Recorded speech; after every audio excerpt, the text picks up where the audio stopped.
Hi, my name's John, and for over a decade I've been helping people to move to different parts of Asia. In this video, I'm going to give you an in-depth guide to living and working in Saudi Arabia. So let's get going. Okay, so you're in a position now where you're thinking about moving to Saudi Arabia to work. Okay, there are three things that you need to think about when you're going through that process of relocating. Number one is the visa to enter the country. Number two is the residence permit to live and work in the country. And the third one is your employment contract. Okay, so let's start with your visa first. If you go to Saudi Arabia on a tourism visa, then that allows you to obviously move around Saudi Arabia and to see things, go visit attractions, etc. Now, if you're going to work there, then yeah, you might go to do other things like maybe look at apartments to rent, go to the office where you'll potentially be working, but you're not working, you're not doing something where the employer is going to pay you for that work. Because if you were doing that, then you would need a different visa. Okay, so the next thing to be aware of is your residence permit is known as an Iqama. So that's I-Q-A-M-A, Iqama. And that is the key kind of document that that you need really to work in Saudi Arabia. And in my experience of dealing with people who are there and maybe thinking to go work for another company, they'll be saying, well, my Iqama is still valid for 6 months or 12 months, wherever it is. In the past, there were different rules where once you had that Iqama and you went out to Saudi Arabia, you had to work for the first employer for a year or two before you could switch to another company. Now that has been changed, so the employees now have extra rights, so that if you go somewhere and then you decide to go work for someone else and that other company's offered you a job, you can switch, even if you've been there only a few months or even a few weeks. What the other company will do then, they will become your sponsor on the Iqama, so your residence permit basically switches from one company to another company.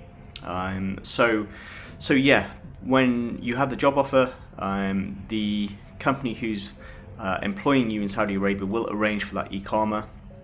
And then once you're going into Saudi Arabia, then you need to go in on the correct visa that allows you to enter and then work on that Iqama. Okay, the next thing to be aware of is the employment contract. So obviously when you talk to a company about the new role out there, even if you already work for that company, you do need to have obviously an employment contract in place. But you may have emails going backwards and forwards where there's different documents, different PDF forms and things that you complete. And you may think, okay, so I have my employment contract, everything is good, I'm now employed in Saudi Arabia. The key factor here is your employment contract needs to go onto the database in Saudi Arabia, their local employment database, and that's called the Qiwa, which is Q-I-W-A. And if your company doesn't upload your documents to the Qiwa database, then you're not working legally.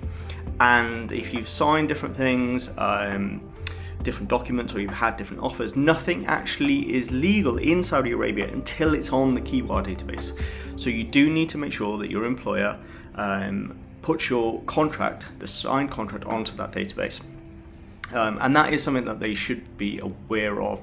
The HR departments who are in that the kingdom will know that that's a process that you have to follow. But if you're going there, you're an expat, you're not already in Saudi Arabia, you won't have access to the Qiwa database yourself, and you won't have kind of a username and password and things until you're in country. So like I say, you just need to check with your HR department that basically your contract is on the Qiwa database and you have your Iqama in place that allows you to stay in the country, and then like I say, you have the correct visa to enter the country. I did mention then, yeah, if you change companies, again though, so that the new company would also then put your contract of employment onto Qiwa, and they will then, like I say, be the sponsor of your Iqama. Once a new company goes on the database to become your sponsor, your current company, your current employer, they can't say no, they can't stop you transitioning to the new employer unless there's any particular issue, like something in your contract that you haven't delivered that's actually, it's a signed part of your contract, or maybe your e-commerce is already expired or something like that. But provided you have a valid e-commerce and there's no other reasons, then yeah, you can easily move to a new company within Saudi Arabia without having too many problems. Having said all this, I should also say I'm not a lawyer and I'm not an immigration advisor, so please do your own research as well and talk to your HR department as you're moving. Saudi Arabia's income tax. Well, for the most part, if you're working in Saudi Arabia, you shouldn't be paying any income tax, and I think that's probably not a surprise to most people, same as elsewhere in the Middle East. The thing you need to be aware of is basically you need to be tax resident within Saudi Arabia, so you need to be spending at least 6 months of the year in the country. You can't just be dropping in for a few weeks and calling yourself a tax resident there. The rules are different, I believe, if you own property and you have permanent residency in Saudi Arabia, but for most expats you need to be spending at least 6 months of the year working, living in Saudi Arabia in order to be tax resident there.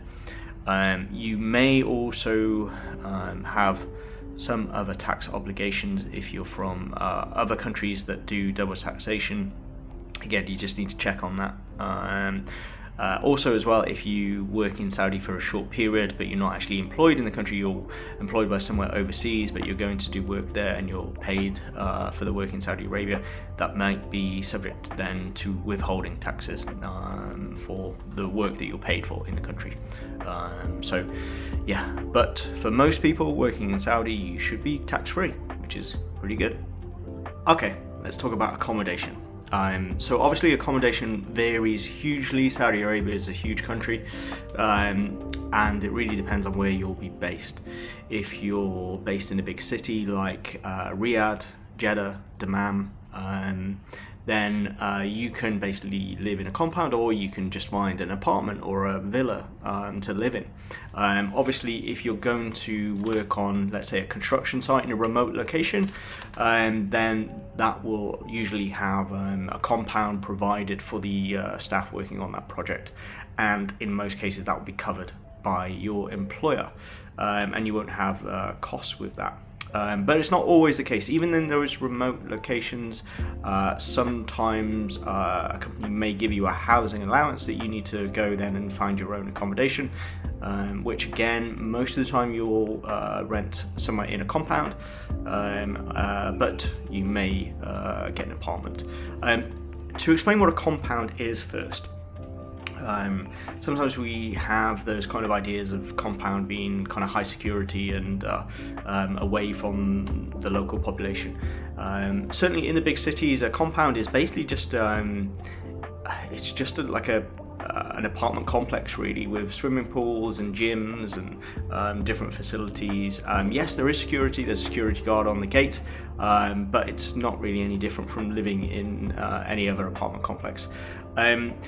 They do vary massively, especially in the cities like Riyadh, in terms of what they provide. Like I mentioned, most would have a swimming pool and a gym, but there are some that are really lavish and luxurious, where they have maybe 7, 8, 9 different swimming pools and slides, and they'll have restaurants on site, cinema facilities.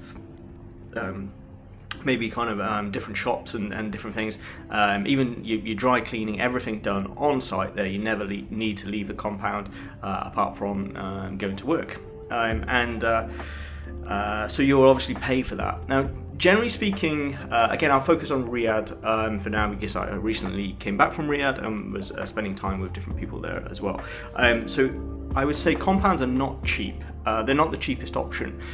So even in a basic compound with just a pool and gym and things, if you're even just a 1-bedroom apartment within that compound, in US dollars, you're at least going to spend $1,500 a month pretty easily.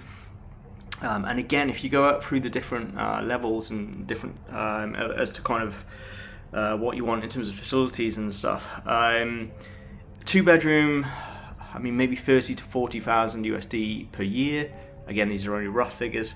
But if you go really full on and want, like I say, one of the really luxurious compounds, I mean, you could spend 80,000 US a year on living in the compound, the compound accommodation. So again, it does come down to, okay, so are you getting a housing allowance where you pay for that yourself, or is the company just including it in your package? So ideally then the company will be providing you with a compound accommodation, so then you just kind of need to know, well, where is that compound, where will I be staying, so at least then you know kind of what to expect and what kind of facilities you'll get to have. If you want to save money, I would say, again, if you're in the largest cities, apartments are the cheapest option. You could rent an apartment even in Riyadh under 1,000 US a month. I say that's probably possible.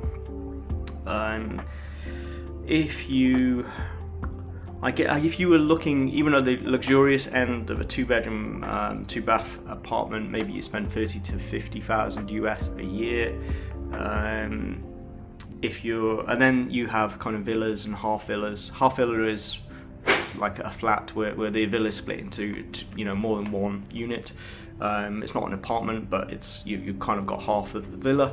Then they're possible as well. They obviously cost a bit more than the apartments, but again, apartments, they're the cheapest options. Compounds are excellent. They're really, you can get away from everything there, but again, they are not cheap. Be aware that they're not cheap, so do check with your HR. Are you going to pay for the compound? Are they paying? And if you're paying, then do some research to figure out, well, what compounds are available where you're heading.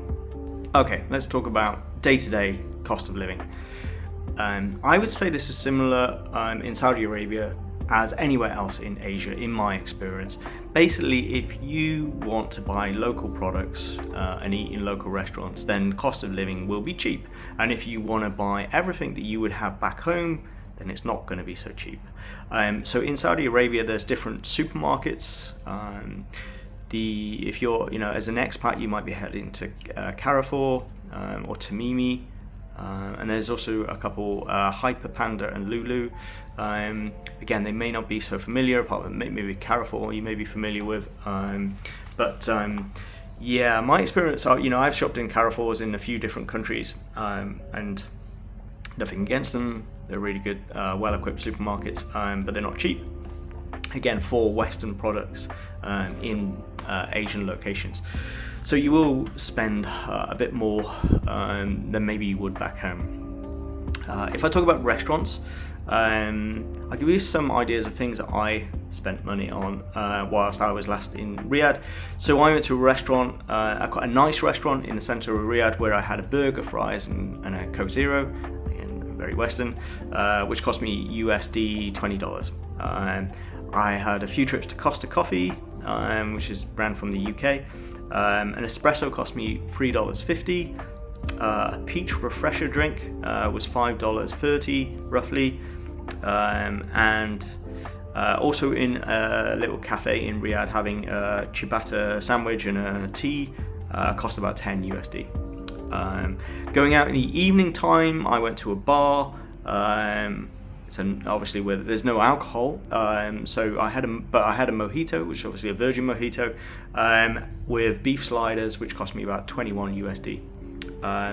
Going to Starbucks, I had a very unhealthy breakfast, which is mentioned in one of my other videos. A carrot cake, blueberry muffin, and a grande latte came to $16.80 US. So, I mean, compared to other kind of capital cities and stuff, I'd say it's kind of similar. If you're living in a big city, you're going to pay big city prices, and like I say, those are the prices in Riyadh. I think in other cities it is cheaper, but again, basically big city prices, where you hope to have big city salaries, you are going to pay maybe a bit extra from some locations, but again, if you want that Western lifestyle living in Riyadh or other places, then again you're going to pay for that, but I would say it was reasonable to compare to what I'm used to visiting different cities. I'd say the prices were pretty reasonable. So yeah, you can take that into account. I don't know how much that helps. So basically, yeah, not so much more expensive, but again, not cheap. Yeah, don't be moving thinking that everything is going to be super cheap just because the country is tax-free. There is still 15% VAT on food and other goods in Saudi Arabia, so be aware of that too. If you've not been to Saudi Arabia before, or you've not been to a primarily Muslim country, you might not know what to expect from people. Part of the etiquette within the Islamic culture is to act with good manners, decorum and decency. So it's fundamental in Saudi Arabia for people there to be polite to you as an expat, as well as their friends and colleagues and family as well. So people in Saudi Arabia, in my experience and in the experience of people that I've dealt with in the country, the locals don't tend to be too argumentative. And again, if you're someone who is argumentative and loud and shouty, again, you need to tone that down.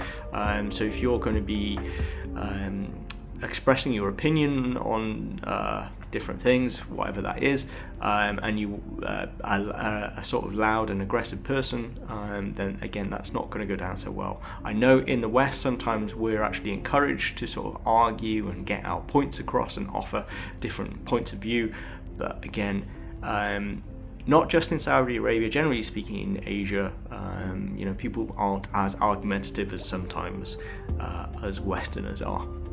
So again, in the country, make sure you treat people with politeness and respect, and you'll get on well.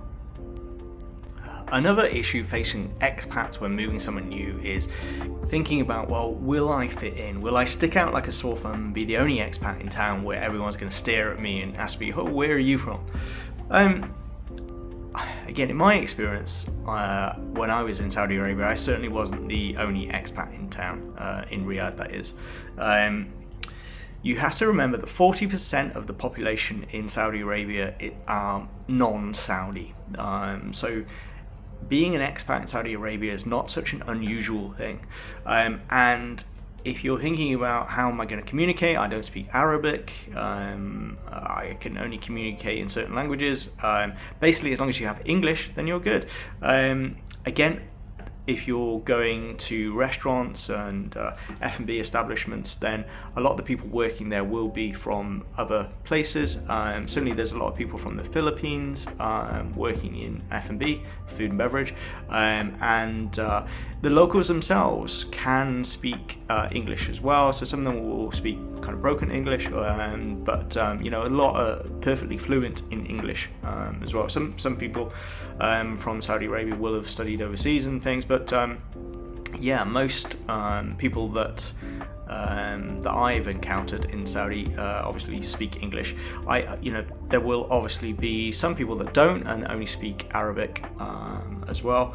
But again, with the Saudi 2030 vision and the amount of work that's been done to achieve the ambitions of the kingdom, then there's more and more people coming from different places to work in the country. So communication is huge, a huge part of that. So yeah, really, most people are communicating through English. So as long as you have English as your main vocabulary, then you should be fine. Or if you're from other countries, then obviously that sort of depends on, if you're from China and you're going to work for a Chinese company, then, obviously most of the people there will be communicating in Mandarin, or Cantonese or wherever. So it depends on your own situation. But generally speaking, English is the best language to communicate with everyone in the country. So if you're an expat, don't worry, you're not the only one. Driving styles and traffic in Saudi Arabia. Okay, so I'm going to base this mostly on Riyadh because that's the place that I've been to and had experience of. So when I speak to people who live in Saudi Arabia as expats or who visit there regularly, they all have the same complaint, the same issue with the country, and that is driving in the country. So again, being in Riyadh, I would say from a traffic point of view, I didn't find traffic too bad. Yeah, certainly I saw some traffic, and certain times of day, like when I went to Al Wadi, the reservoir and waterfall, and tried to come out of that on a Friday afternoon. Certainly it was very busy. There were lots of cars trying to get in there. But generally speaking, for a city of 7.5 million people, I didn't find traffic in Riyadh bad at all. Certainly not as bad as some of the places that I visit in Southeast Asia. Jakarta, Manila. Yeah, Riyadh was okay. But I think it's more the driving style that some people don't enjoy. The kind of tailgating and changing of lanes and different things. I think basically for people in Asia, in the Middle East, I should say, people there kind of live in their cars. Obviously, it's a very hot place in the summertime. Riyadh actually gets cooler in the winter as well. People do, like I say, live in their cars, and it's the only way to get around, really. There's a lot of people on the road. Now, when I was in Riyadh, I travelled around using Uber, I didn't have any issues. The drivers drove pretty nicely, and the vehicles were all good, so no issues. But what I saw, I did see some fender bender accidents while I was in the country, even if you're there a few days, there's a good chance you'll see someone bumping into someone else on the road. And statistically, so Saudi Arabia over the last 20 years has had 86,000 deaths on the roads. If you look at people who die in hospital in Saudi Arabia, 81% of people who die in hospital in Saudi Arabia is because they were involved in a road traffic incident. So certainly, there is definitely improvement needed in the country. Also as well, I should say, if you're male aged between 16 and 30 living in Saudi Arabia, then apparently, road traffic accidents are the main cause of death for 16 to 30-year-olds in Saudi Arabia. Again, it's pretty shocking statistics. There's a lot of work need to be done to improve the roads. However, I would say again, where you're based makes a huge difference. Riyadh obviously is the capital city, and it is is a modern city, and I found the infrastructure there to be pretty good. The roads were all of a modern standard. Obviously, when it rains, they flood, which doesn't happen very often, but did happen when I was there in April. As part of Vision 2030, Saudi Arabia is improving the infrastructure on the roads. So what they're actually working towards is, if you've heard of NCAP ratings when buying a car, then those are the new car assessment ratings that were developed by the UK, Swedish and Australian governments a few years ago. And there's also IRAP standards, which is the International Road Assessment Program, and Saudi Arabia has adopted the IRAP standards for roads, so they are building roads to an international standard now around the country, and they are aiming to reduce road traffic deaths to 6 people per 100,000 in the kingdom, and hopefully less after that as well. Again, though, I would say I've never been to a big city and thought that, this place has really nice traffic. Apart from Singapore. Singapore is one place where you really don't see much traffic. But the reason for that is because it has an amazing public transport infrastructure in place. Now, in Riyadh, they have for the last decade been building the Riyadh Metro, which is the metro rail network within the city. It has not opened at the time of filming, which is in mid 2023, but hopefully mid 2024. But by the end of 2024, the Riyadh Metro will hopefully be open, and it will have 6 lines covering 176 kilometers of track and 84 stations. And the whole project has cost over 22 billion US dollars. So basically, if you're coming and living in Riyadh, you have different options where basically you could buy a vehicle. Obviously, you have to sort a few things out first. If you want to buy a vehicle, obviously you have to be working in the country legally. You would have had to have got a bank account. You would have to have got a local driving license, and then, like I say, you can go out and buy a vehicle. If you come as a visitor and just want to get around, then Uber, for me at least, is the best option. Uber works fine in Saudi Arabia. You don't need your local bank account and things set up before you can use Uber. I don't have a bank account in Saudi Arabia.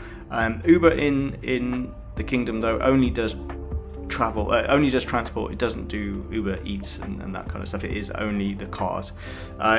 So you can travel around by Uber, or you could rent from your standard kind of car rental company.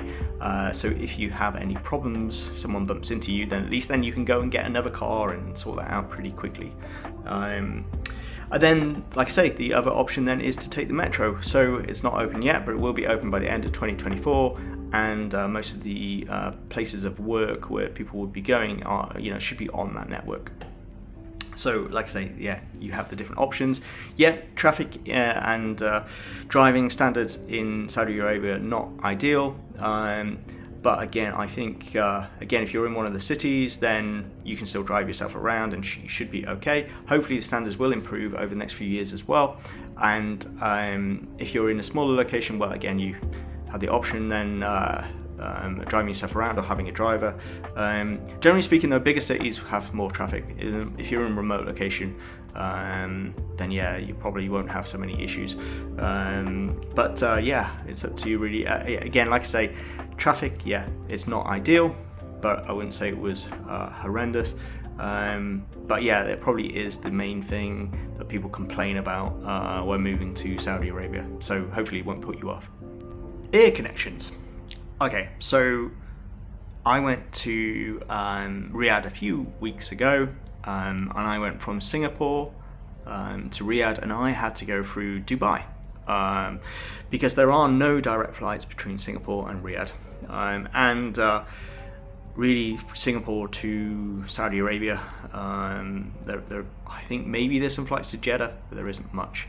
And then from Riyadh, flying to most locations in Asia.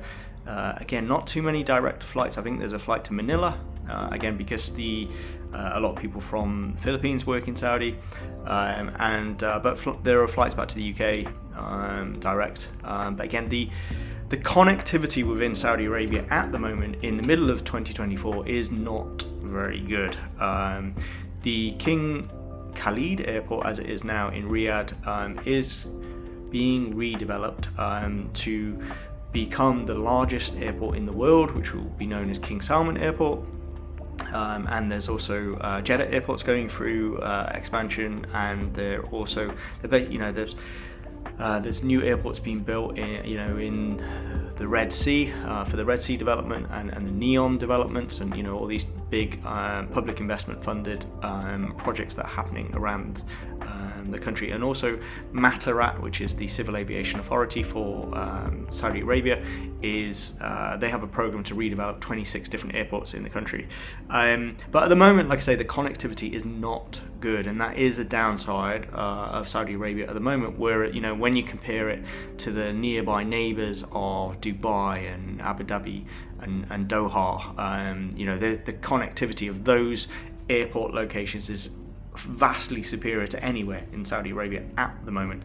However, like I say, that these airports are being built, and Saudi Arabia has announced that there is going to be a new airline. So at the moment, Saudia is the main airline for the country, but they're launching Riyadh Air by the middle of 2025.